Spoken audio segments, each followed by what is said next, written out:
What is up, heroes? It's Midnight Zero, and welcome back to Let's Play Danganronpa Another episode, Ultra Despair Girls. In the last episode, we finished the game. We completed it, and oh man, was it an incredible experience. I thoroughly enjoyed myself throughout this game, and I hope you guys did too. I will say, of course, I am recording this in advance, so I actually haven't had the opportunity to see all of your thoughts on the finality of the game and everything at the time that I'm recording this, which is really unfortunate, but I guess I'll channel my inner Esper, shout out to Maizono, and say thank you in advance for all of the support and all of the thoughts, all of your reactions, all of your own experiences regarding the game. I am presently looking forward to them, and at the time you're watching this, I have already thoroughly enjoyed them. So, with that being said, you're probably like, wait, there's a bonus episode. You guys saw that star next to our file, looking clean. Now we can, oh, there's a select chapter. That's really cool. I wonder if we're allowed to replay chapters and get the shinies we missed. That could be really neat. Admittedly, I'm not going to do a bonus video on that or anything like that. That'll take way too much time. So, I'm not going to do that. But regardless, we have the extra. I think we can, that's what it is. The story of another man who was feeling despair. Is this... That's the spin-off novel. What's the Hagakure mode again? Is that under extras? Let's take a look. Movie gallery. Wow, there's a lot here. Regardless, CG gallery. Game record. Interesting. Oh, that's cool. So they save all the, they save all the report cards and everything. I like that idea. Now, how do I go back? That's how I go back. Okay, so yeah, I'm pretty sure this is going to be the Hagakure mode? Question mark? Let's take a look. Spin-off novel, Ultra Despair Hagakure. Is this going to be just like a straight-up visual novel, or is it going to be... Let's see. We can choose voices. Oh, thank goodness, I'm glad I saw that out of the corner. We'll definitely pick Japanese, and let's go to chapter 1. That was pretty great. That was pretty great.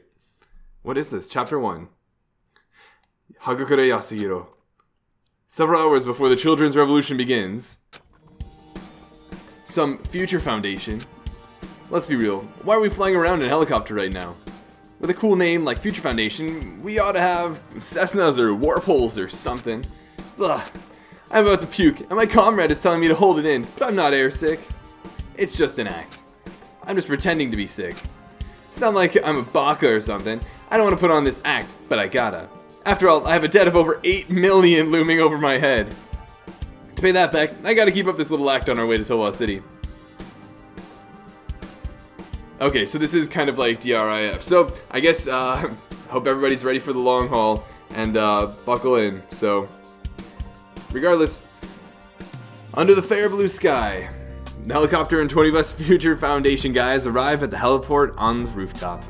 I gotta get off. I push my way through my comrades and leap out of the chopper at full speed. I run down the emergency staircase, get outside, and finally take a little breather. Mission accomplished. For now. And this mission is complete. All I gotta do now is scout this town for some valuables and slip them into my pockets. Oh, Hagakure. You can earn big bucks fencing Towa City Tech. They're like the cutting edge technology now or whatever, so all the nerds want it bad. So that's why I came up with this plan to borrow some Towa Group machinery, hand it off to a pawn shop, and make myself some cash. That's what the act was for, back at the helicopter, so I could run off alone. But even I'd feel guilty swiping something from this building where the chopper landed. Now, let's see. I gotta find some values. I scope it out. But the place I'm standing is smack dab in the middle of the business district. The only thing I can see are modern-looking buildings towering over me. Nothing to steal. A wise man keeps some of his talents in reserve, as they say. I feel like I said that wrong, but whatever, it's not like anyone's listening. Hagakure, you crack me up. This is the weekend in the business district, so there's no sign of anyone around. Just winging it now, I stroll through the business district to try to find some goods. As I slip into the alley, I suddenly find something that catches my eye. It's shaped like a payphone. What the heck is this? A glass rectangular thing. Is it a shiny? Nothing's inside. Modern art or something? Nah, it can't be. I heard about this in some kind of pamphlet. Something like 80% of stuff on street corners in Towa City are mechanical components. This has got to be some kind of high-tech machinery, probably worth big bucks. I choose you, my first catch. Love it. I'll just jack or borrow this and use it as a down payment on my debt. Well, actually, this thing is the size of a payphone. I don't think it'll fit in my pocket, but I can't just give up. Just hide in your hair, then that could definitely cover it. I try to pick up the machine like I'm trying to give it a piggyback ride. A warning sound rings out like the siren of a police car. The noise stabs my ears harshly, as if trying to alert me of danger. Oh, wait. This isn't a danger alarm, this is a theft prevention buzzer. They think I'm a burglar. You kind of are. No, it's not like that. I just wanted to borrow it for a bit of... borrow it for a bit for some money, man. That's the moment I realize I'm explaining myself to nobody. But on the other side of the street, about 65 feet ahead... Ooh, who do we got there? I see Monokuma. Not the best of sights. Monokuma's red eye lights up and he sprints at me. Huh? What the... Does he think I'm a thief or something? Is he here to lock me up? Or maybe he's trying to start up the second round of the school killing incident? No way. Both are ridiculous. I mean... Right? Monokuma can't really be running at me right now in the first place. This has got to be some kind of trick, like an illusion or something. Ah, I get it. Yeah, if it's a trick, nothing I can do about it, I guess. I close my eyes, clear my head, and open them one more time to confirm my suspicions. Huh? The view didn't change one bit. Monokuma and his red blinking eye are still charging at me. Monokuma crossed the road, came into the alley, and is just a few feet from my face. Why does it have to be Monokuma? Sliding his sharp claws out from his hands. Huh? That kind of makes it look like he's trying to kill me. It's not possible. Impossible. I gotta get out of this possibility, man. But my worst memory crosses my mind, and my body freezes up. Cold sweat drips from my entire body. I can feel the blood leave my face. Monokuma is coming closer, but my body won't move. Hey, wait, I'm sure we can talk this out. Totally, Monokuma doesn't say anything back. He's still coming at me, and fast. If I don't run, I'm gonna die. No, even if I run, he's already closed so much distance. Now, right before my eyes, Monokuma's claws shine like the devil, sharp till the end. I'm a dead man. And as I feel despair set in, I let out a gasp. The atmosphere vibrates. I feel my jaw tremble and every bit of stubble. As if my skull is ruptured, the sound of an explosion thunders out. Hesitantly, I open my eyes. To see what? Huh? The wreckage of a Monokuma is scattered around my feet, like it exploded from the inside out. Truly a pitiful sight to behold. Why did it self-destruct? No, but really, why? Idiot, what are you doing? It's not safe here. I hear a voice from behind me and quickly turn around. High school girl in a uniform and a blazer is standing in front of me. Chestnut hair, in a bob, big, round eyes, super cute. But minus points for having the fashionista thick makeup look. I know it's very polarizing, but wait a minute, what's that? In this girl's hand is a hacking gun made by Future Foundation. Is she talking? Is he talking about Komaru? I feel like I wouldn't describe her hair as bobbed up, but all I can think of is maybe Asahina, but is this high schooler also from the Future Foundation? Nah, couldn't be. I've never seen her before. I mean, I would expect him to recognize her, but then how did she get that gun? Paying my confused expression no mind, she grabs my hand and pulls, skirt fluttering. The white skin that peeks out just above the navy blue socks. Whoa, wait a minute, there are more pressing matters at hand here, Hagakure. Who the heck are you? Leave the intros for later, this place is dangerous. And without another word, I start running with this girl leading the way. Who's this girl? Come on, they won't find us here. The girl and I stop at a vacant lot just through the narrow alleyway. Monokuma shouldn't be able to fit through the narrow space. She's right, the alley isn't wide. It would be impossible for Monokumas to get through here. But more importantly, just who the heck is this chick? Chestnut colored bob hair, thick makeup, looks like a type to have a kid at 21. Huh? I don't remember like Komaru as having like a thick makeup look. But surprisingly, she isn't out of breath at all, even though we've been running for 20 minutes. And her skill with that gun, blasting a Monokuma apart like that. She's a special one. Well, in any case, I'm saved. If she didn't show up, I would have died about 10 times already. I mean, as we were running here, I saw more than 30 Monokumas. It seems like a production model designed for combat, not like the one at school. Still, it's unsettling. I saw bodies. I saw bodies stacked up in the streets. They were all slashed to pieces. I want to throw up so many times seeing them like that. And not just that. Not only Monokumas, what's with these kids? There's at least one kid running around for every 3 Monokumas. And the kids looked weird. They're all wearing the same uniform, and they all have a Monokuma helmet on. I'm sure you have questions for me, but for now, we should introduce ourselves. Yeah, right, totally. Who is this chick? It's true, she did save me and all. But until I find out more about this girl, I can't be so quick to trust her.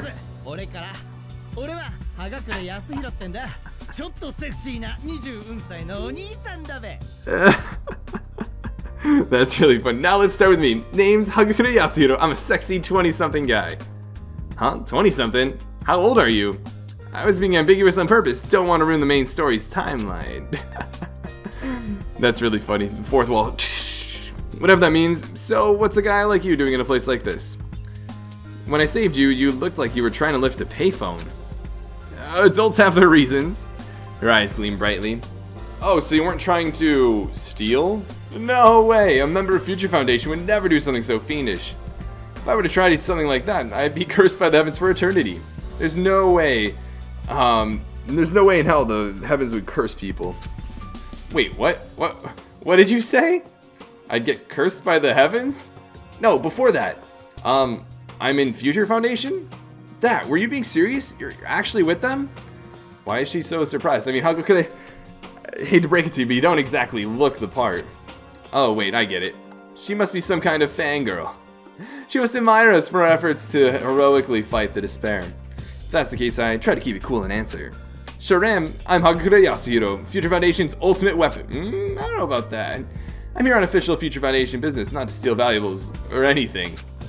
Bam. Nailed it. After that, this high school girl is gonna be my lifelong fan. Oh, Hagakure, you are something else. I give the girl a flirty glimpse to show off. But what's this? She's not buying it at all. The girl just stares with a cold expression, not saying a word. From her look, I feel like there's hatred there. Could it be? Did she figure out I was actually here to steal stuff? She disgusted by my filthy lie? Caught red-handed as a Future Foundation member and thief? As I was standing there freaking out, the girl opens her mouth to speak, still staring.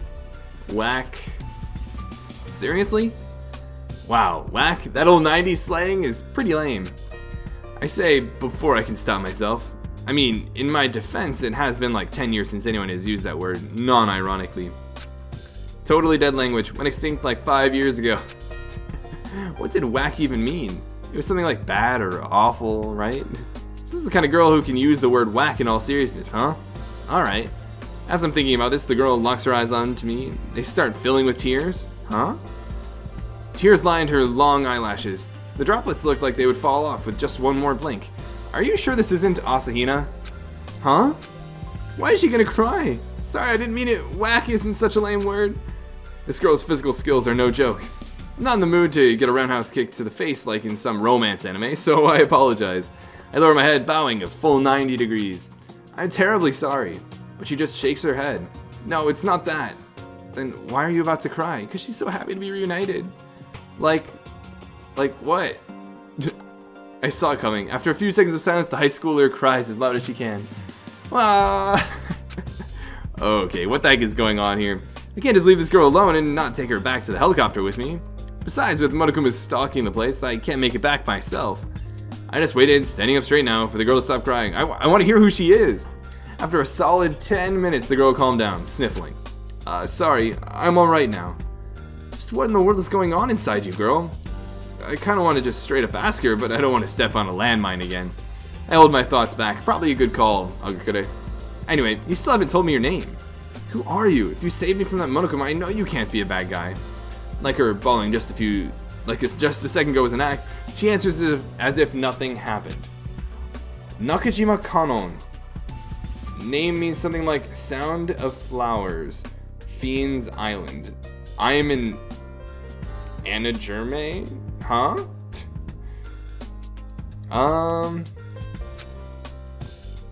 Anna Germain? Maybe a bit better. No. Anna Germain is Pig Latin. I'm a manager. Oh my goodness, we're speaking Pig Latin all of a sudden now. I wonder what the original was. You lost me. But more importantly, a manager? What would a high school girl with a title like that be doing in a place like this? Why I'm here, I wish I knew myself. She lets out a sigh and says something that makes me think she's joking. She tells me she was imprisoned in some apartment around here for over a year and a half. Then, oh, so she's another one of the prisoners, just like Komaru. The door gets busted in just when she thinks she's saved. In walks a Monokuma. Without explanation, Monokuma tries to kill her. Future Foundation happened to be there at the same time, so they took care of the bear for her. And even though Future Foundation was supposed to help her escape, somehow the Monokumas managed to split them up and she got separated. She got surrounded by Monokumas and some kids, kidnapped, and then given some kind of test. When she passed it, they put some wristband on her and then released her into the city. Yikes, this sounds awfully familiar. It seems the children are using the Monokumas to try to build some kind of paradise just for them. And now, here we are. That's the gist of it. Because she was imprisoned here, I assume that she must be a relative of someone from my old school. Meaning she's probably a captive, but other than that I don't know anything else. Things like children causing terrorism, a revolution, if it's a joke, it's not funny. You're kidding me, right? Do I look like I'm jerking you around? Kanon looks at me with unwavering eyes. I'm trying to think if we've heard of this girl before. I don't know. We probably saw her hit list thing, but the way she looks, she gives off a very 90s, out of place vibe. Low-key, it bugs me a little bit that they put the apostrophe between 90 and the S that comes afterwards. It's kind of like a convention that everybody does, but is grammatically incorrect. Like there's no function to that comma there. It's not possessive. It's not even a type of plural that it would use. It's not an apostrophe for like a contraction where it's filling in a specific letter. It's like I'm pretty sure the grammatically correct way to go about it is to not have the apostrophe there, but people just like the aesthetic of it, so it's become a thing. Sorry for that tangent, but I don't see anything that makes me think she's not dead serious. Then how did you get that hacking gun? I borrowed it from a Future Foundation agent who was killed. Killed? You can't be serious. I'm not kidding, I told you, I got separated from the others when the Monokumas attacked. I didn't know how they got killed. Well, obviously I was trying to have some tact and didn't mention it. The Future Foundation agents who went into that building, Togami was with them. I wonder if he's safe. And hey, you're also from Future Foundation, right? Why weren't you with the others? Sorry, a little bit tired, but... Oh, I am in a reserve squad. Oh, Hagakure. A reserve squad? It's like a bonus squad that was formed to go in if something happened to the main force. The mission was so small, just responding to a tip, that our team was pretty relaxed about it. They're supposed to go in if something happens to the main force, and something definitely happened to the main force, apparently. But I guess it wasn't so simple. Could it be? Does this have something to do with that incident? But isn't that all in the past by now? What in the world is going on? I asked Kanon, but she quickly tells me she knows nothing. Man, I want to go home. I just want to put my hands up, forget everything, and go watch some shows about oop arts. But now is not the time to think stuff like that. For now, let's head back to the building where our helicopter is waiting. I may have just been saved by some random high school girl, but I'm still Future Foundation, 14th branch, Hagakure Yasuhiro. I can't be the comic relief side character forever. So self-aware. Love it. Nakajima Kanon. Are we playing from her perspective now? I love light novels. Not the ones that have, like, an interesting perspective or a deep plot. I like the ones where the main character gets romantically involved with his sister. Harem stuff. Alright, I guess everyone teach their own. But it's not like I'm super nerdy about it or anything, like a heroine from one of those novels. I might not look like it, but I know a lot about anime, manga, and stuff. Aren't I cute? Well, it's not quite like that either. I think I just like to see a part of myself in the heroines that show up in light novels. I admire the worldview that even close relatives can tie the knot, as long as there's love. Close relatives, huh? I like Big Brother Leon. Really? I love Big Brother Leon. This is not like Leon Kuwata, right? I don't know how that would get tied together, but nonetheless, we'll continue. Everything I do is for the sake of Big Brother Leon. Well, I call him Big Brother, but it's not like he and I are actually siblings. We're just cousins. My dad is the younger brother of Leon's dad. I see. So it's that kind of relationship. Still not very permissible, in my opinion, but so Leon doesn't really see me as a woman. How can I put this? You always call me Big Brother, and to me, you're just my little sister. So we can't have that kind of relationship. But we can, as long as there's love, it doesn't matter. There's no law against it either. But natural selection does not favor such relationships. I'm sorry. Like I said, it's not like that. Even if it's okay law-wise, it's not gonna happen. Like, if you kill a dog, the law says that's property damage, but a dog's more than property. What I'm trying to say is that the law isn't always right, you know? And that's very true. But, I mean, heck, right now my plan is to get a band together and get a lot of groupies, so I can't... Oh, yes, this is the Leon we know. No matter how many times I try to share my love, he just dodges me and leaves me hanging. Reality isn't anything like light novels. And unfortunately, Leon was a realistic man. So I tried my best to keep it real. One summer, when I was in 6th grade, Leon, in 8th grade at the time, came over to my place with my uncle and picked up one of my magazines. He saw this model and couldn't stop talking about how cute she was. The girl he was talking about was a popular supermodel wearing heavy makeup and jewelry, and I just felt despair. Aww. At the time, I was a fashion disaster, the farthest possible thing from a model like that. But if that's the kind of girl Big Brother Leon likes, I have no choice. Literally that night, I used my allowance to buy one trendy outfit and makeup online. 2 days later, I tried on the outfit and learned how to apply makeup. The girl in the mirror looked super hot. I was totally killing it. Maybe with a little more practice, I can totally nail the look Leon likes. I appreciate the sentiment and like the effort going into impressing someone, but it shouldn't be self-changing, at least dramatically, in my opinion. Overflowing with confidence, I went over to Leon's place to show off the new me. But when he saw me, his eyes went wide. Huh? What the heck is this? What did you do to yourself? What do you mean? I'm a model, see? Party hard. What? Don't all those fashionistas talk like this? No, I don't think so. Okay, well, forget about the lingo then. You like this, right? Girls with this kind of look? No, it's not that look in particular. I like all cute girls. They can pull off any look. What the heck? He makes it sound like I'm not cute at all. Aww. Well, even though I don't look it, I'm super popular. Don't be so whack. Okay, this look just doesn't suit you at all. No one says whack anymore. You're one to talk. Your head is shaved, even though you're in high school. What? Oh, come on. That wasn't my decision.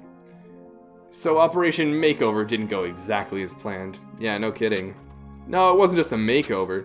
I was planning on tying the knot with Leon, but that totally failed. But even so, I kept loving him. I loved Big Brother Leon so much. I don't know why I fell for him, but I can list 100 million things I like about him. For example, when he's playing in a baseball game. 4th in the lineup, the starting pitcher, it's like he's the hero in a manga. 2 outs, bases loaded, bottom of the 9th. Even though the season's over if he strikes out, everyone is totally confident with Leon batting. And just like everyone expected, Leon hits a grand slam, trotting around the bases like it was nothing. He was so cool I thought I was gonna faint. And that's just one thing. I can still come up with another 99,999,999 things I like about Leon. I don't have the time or energy to read that, Kanon, so let's move on. Maybe you think I'm just exaggerating, but honestly, I don't even think I'm doing him justice. So I try to confess my love again. Well, anyway, Big Brother, I love you. Love you. Today and always. How many times do I have to tell you before you understand? I just don't see you that way. No, look at me that way. Let's get married. Impossible, and I don't want to. Yes, you do. You just don't know it yet. I know you really do want to marry me. This is where the mentality starts to get a little bit toxic. Okay, seriously, stop. How many times do I have to reject you until you get it? Every time Leon rejected me, I cried like a little baby. But the cycle of confession and rejection continued until it became kind of routine. It's not impossible. We're meant to be together. Don't you see? But we're cousins. I'm sorry. No. When I cried, Leon would pat my head, but I could tell he kind of thought I was being annoying. I mean, I wonder what's annoying about constant cycles of confession to your cousin, forcing him to reject you, and then crying like a baby, in basically requiring him to care for you and feel somewhat sympathetic and such, and then repeat that over and over and over. I don't know why he would have the slightest inkling of you being annoying. It looked so rough, but the hand that patted my head was always so super soft and warm. Every time he pat my head, I just liked him even more. Leon and I are 2 years apart. I first confessed to him when I was 6, and now, at 15, I've confessed to him a total of 3,909 times. That's a lot of confessions, guys. 3,909 fights, 3,909 TKOs. My love did not come true. Chapter 2. Hagakure Yasuhiro. I wonder if it's just going to continue. I think they said there were 5 chapters, right? I think. But Anyways, I'm trying to think like how long are these chapters? Chapter 1 took a good 20 minutes or so. I think we could probably do a couple chapters in an episode. Let me know what you guys. Well, actually, by the time you guys see this, I'm not going to be able to get your opinion. But, anyways, the windows are dyed with the hellish orange. I can see the steel building slowly change shape. The short sound of an explosion, like a vacuum tube bursting, breaks out. The building where the helicopter landed was roaring and burning. Burning and burning. The scene doesn't even look real. Children and Monokumas are holding hands, dancing and singing around it like a campfire. Let's gather around the campfire and sing our campfire song. Oh man, gotta keep the SpongeBob references going, even in the post game. No two ways about it. They must have set fire to the whole building. Kanon and I watch from the shadows, about 65 feet away. You've got to be kidding me. I sure hope this is just a joke. But it wasn't a dream or illusion. The flames reach all the way to the top floor. Are my comrades safe? Oh, that's right. I remember my cell phone inside my suit pocket. I have to call them to make sure they're okay. Sadly, I don't think that's gonna work. But there's no reception. So I take out the compact communicator Future Foundation uses, but that's no good either. Something's blocking the radio waves? Are you sure? Not completely, but there's no other explanation. Kanon doesn't seem worried about this at all. I know they weren't her friends, but still.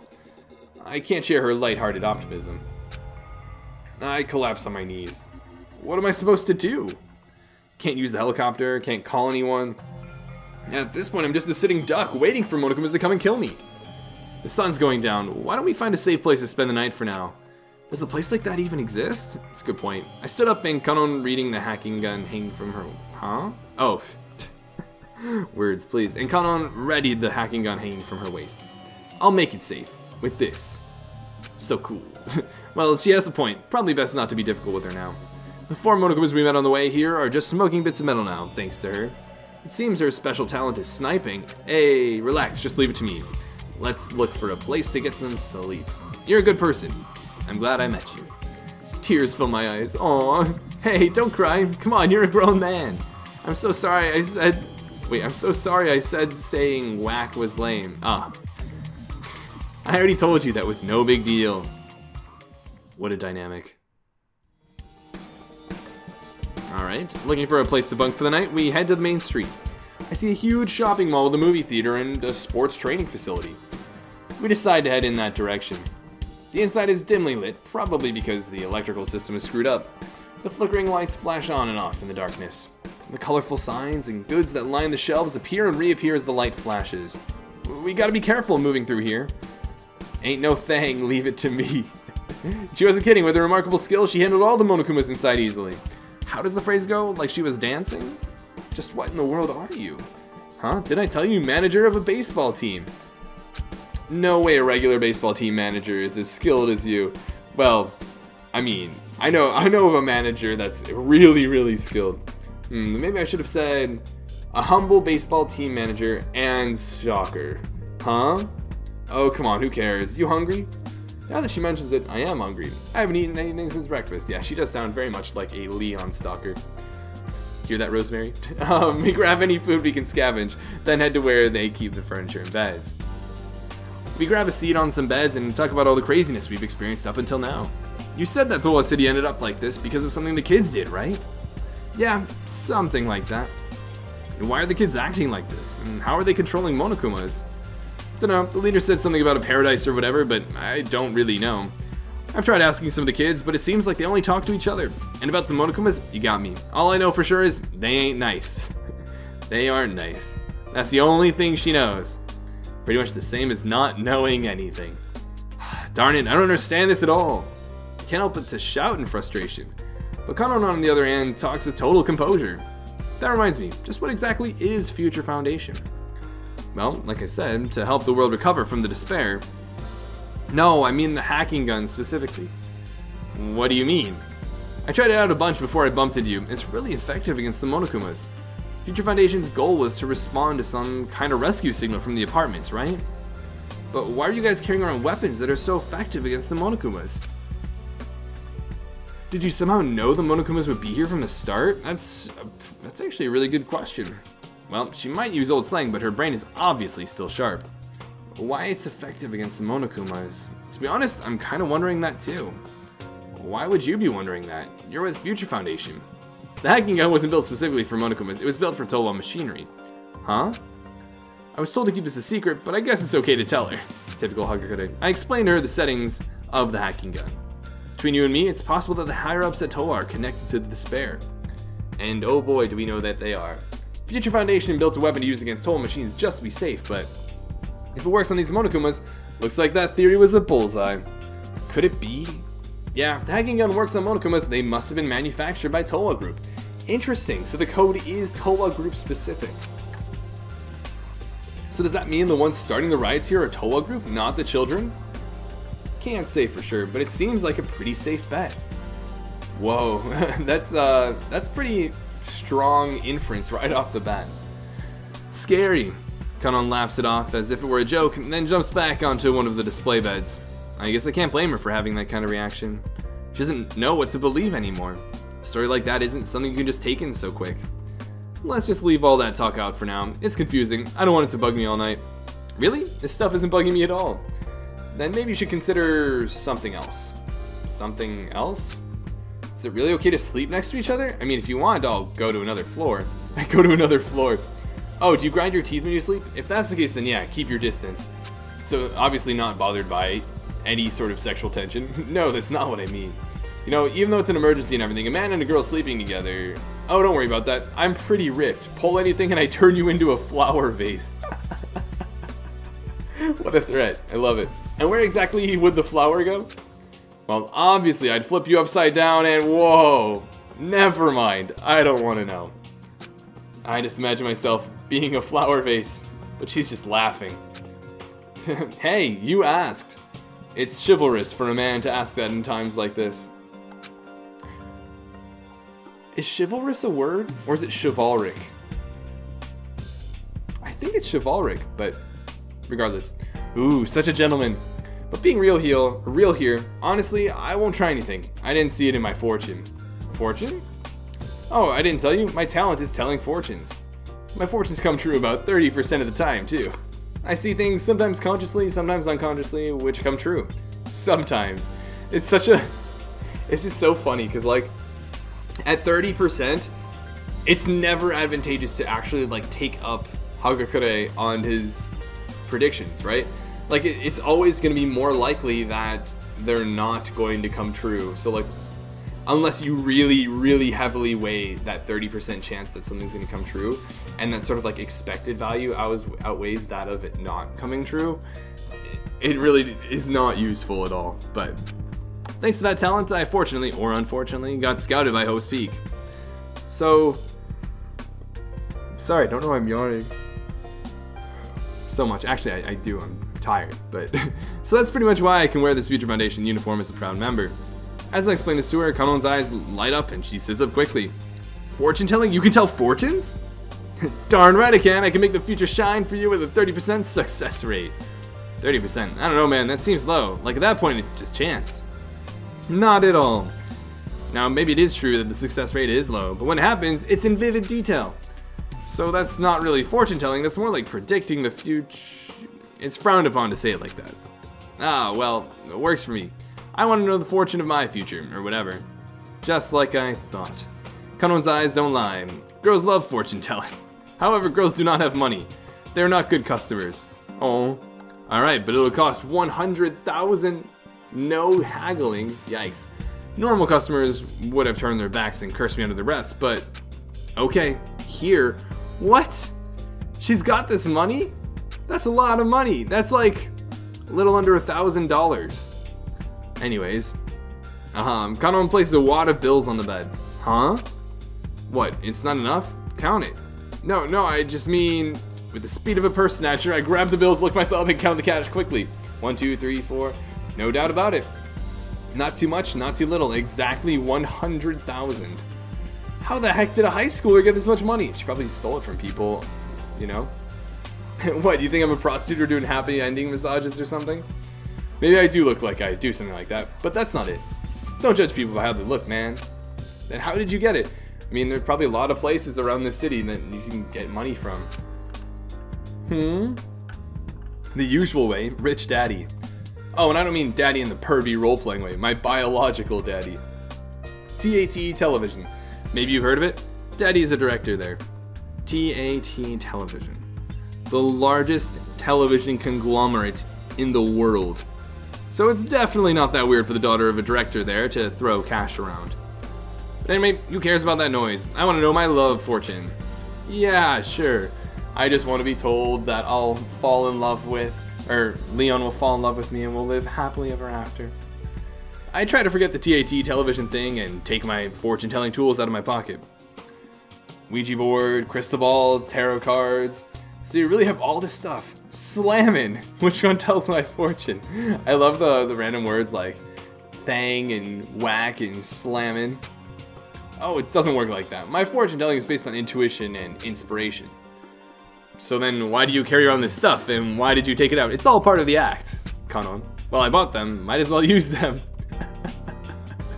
I do not like that rationale at all. It falls, very much similar to what I mentioned during like all of my Let's Plays, where it's like if you start making a mistake, just because you've been making a mistake isn't a good justification to continue doing so, right? But I'm starting to have my doubts about you. Oh, just shut up and watch. I'll lay your fortune on you. I focus my energy as if condensing my entire brain. Probably doesn't take that much. I feel the energy folding, turning inside out, pushing away. I can see Kanon's future. I see Kanon sipping tea with your destined lover on a veranda overlooking a beautiful garden. And with that, I slip the wad of cash into my pocket. No remember, even if it turns out to be wrong, no refunds. What? That's fine, but as she said that, I don't know why, but she has such a gloomy expression on her face. Are you okay? I think maybe she's sad because seeing someone that she's romantically involved with, she knows it's not going to be Leon, or what? No, it's just that I think that fortune was one of the 70% that's wrong. Yikes. What do you mean? You trying to pick a fight and get your money back or something? No, that's not it. Then what's wrong? I know your fortune is wrong because my destined lover is already dead. Huh?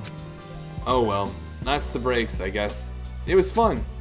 She looks like she's trying to be cheerful, but I can tell it's bothering her deeply. Aww. Did I step on another landmine again? Like with the whole whack thing? But anyway. TAT Television. Rich. Super rich. Miss Nakajima Kanon. Nakajima. I swear I know that name. Where do I know that name from? There's some other girl in anime I must know this name from. Why are you getting all formal out of nowhere? Are your shoulders stiff, perhaps? No, not really. Thirsty, maybe? What? Seriously, where is this coming from? So, it's normal for me to be so considerate with the ladies. I don't know about that, Hagakure. He's probably looking for some other service he can offer to get him paid for. It's not like I'm trying to suck up to you or anything because you're rich. Not that at all. I see. No, really, it's the truth. I swear it on Ganesha, the Hindu god with the elephant's face. Why would you swear on that random god? Well, to be honest, I didn't want to lie to a god I actually knew something about. Hagakure, you devious little mind. I need Kanon, or more specifically Kanon's daddy, to help me with my little debt problem. I can't think of any other workable option at this point for my kind of debt. If I can save Kanon from this town, maybe I can get a big fat reward. But I can't overplay my hand. If she declines my heroic offer and goes in alone, I lose everything. It's all in the art of negotiation. I, Hagakure Yasuhiro, heroically rescued your daughter from Towa City, the town of death. So, how about a little something for the effort? Yeah, just like that. It's the perfect plan. That 8 million is practically mine. I just have to guide Kanon safely through the city as your senior and guardian. You seem very competent for doing such a thing, Hagakure. What would the absolute coolest way to rescue this girl be? I furrow my brow and stare into space, trying to work up a plan when Kanon speaks. Don't even bother, you can't be cool. I've been thinking about something. This city was built on reclaimed land, right? That means it's an island. There should be a bridge out of here, right? Dang, am I a genius or what? I was just gonna say that. Huh? I also had that plan. But I thought of it before you did, so that means going for the bridge is technically my idea. What's your problem? Am I wrong? No, you're right. Oh yeah, I'm sure things are gonna be alright. They should be. Anyway. So off to the bridge they go, I guess? Nakajima Kanon. Oh, we're back down here. So we get some more, I guess, development of, Nakajima's backstory. My whole life, I was chasing after Big Brother Leon. Elementary school, middle school, high school, and I always chose the same schools as him. And to watch Leon's baseball games up close, I became the manager of the baseball team. I continue to chase Leon, metaphorically and literally. The moment final period ends, I dive into the bushes to wait for him in the shadows. Leon's a player, even he admits it. He's usually got another girl on his arm every few days. I saw them, I chased behind them on their date. Of course, I wasn't really any good at it. This tailing stuff is actually pretty hard. That's right, she did mention she was a stalker. Every time I try to move closer to get a better look, I think Leon sees me and I freak out. Because of that, they get too much distance on me and I lose sight of them. I've made this mistake tons of times. At this rate, I'm done for. To become a better Snoop, I created a strict training regimen for myself. Running, squats, shadowboxing, planning everything out in my head. It was about half a year ago I began that I was successfully able to truly blend in. I'd obtained physical toughness, tougher than feral dogs. And I put my toughness to good use and tailed Leon once again. Leon holding hands with a girl, eating with her, etc., etc. I saw it all, and without getting caught. That's really creepy. It made me cry a little. You shouldn't do that to yourself. You really shouldn't. I wanted to punish them, but I guess none of this was really Big Brother Leon's fault. I didn't call out to him, I didn't interrupt him, I didn't want him to hate me. So, with teary eyes, I tailed Leon and his girl, feeling sorry for myself. It's not fair. I want to hold hands with Big Brother Leon. I want to go on a date with Big Brother Leon. And so I endured the agony, all alone. Or so I thought, huh? Summer, my freshman year of high school. Leon, who was staying over at my house, says something to me. You've been tailing me, haven't you? I thought my heart would leap out of my mouth. I lied, trying to play it cool. No way, what are you talking about? You know what I'm talking about. Don't act like you don't. Whoa, called out. I'm finished. He hates me. I'm stalking him. It's so wrong, so gross, and on top of that, he already thinks I'm some psycho with a brother complex. Thinking about all this makes me want to cry. I know I'm popular. I don't really mind you doing it, but doesn't it hurt you? What? Doesn't it hurt you watching me go on dates? What? He's showing he cares? Big Brother Leon doesn't think I'm gross? It seems my love has not yet run its course. It sounds like he's downright concerned for me. I want to leap into Leon's arms like a frog leaps into water, but I hold myself back. Big Brother Leon cares about me, but I can't ruin the moment with a rom-com cliche like that. I try to act cool in an attempt to hide my own embarrassment. Obviously it does, but I don't want you to hate me, so I'm stopping at just tailing you. Leon picks up on my act and scratches his shaved head. That's not good for me either. You can at least put up with the tailing? No, that's not what I meant. The fact that it hurts you isn't good for me. Crap, am I being a little too nice here? Jeez, this is... I don't know what triggered it, but maybe Big Brother Leon likes me. It's like... This is so, like, inside the mind of, like, a stalker or someone who's, like, obsessive about another person, right? It's like, literally 99%, more than 99% of interactions have been, no, I don't like you, no, I don't feel that way, no, I don't. And then it's like the slightest concern, the lightest positivity, it's like, oh, maybe he does feel that way. Pretty crazy. Also, I need to grab some water. Sorry about that. Maybe my feelings have finally reached him. Could it be? Is this the conversation where he finally confesses his feelings to me? My heart is pounding in my chest. Come on over here, Mr. Romantic. But Leon says something that catches me off guard. Let's make a bet. A bet?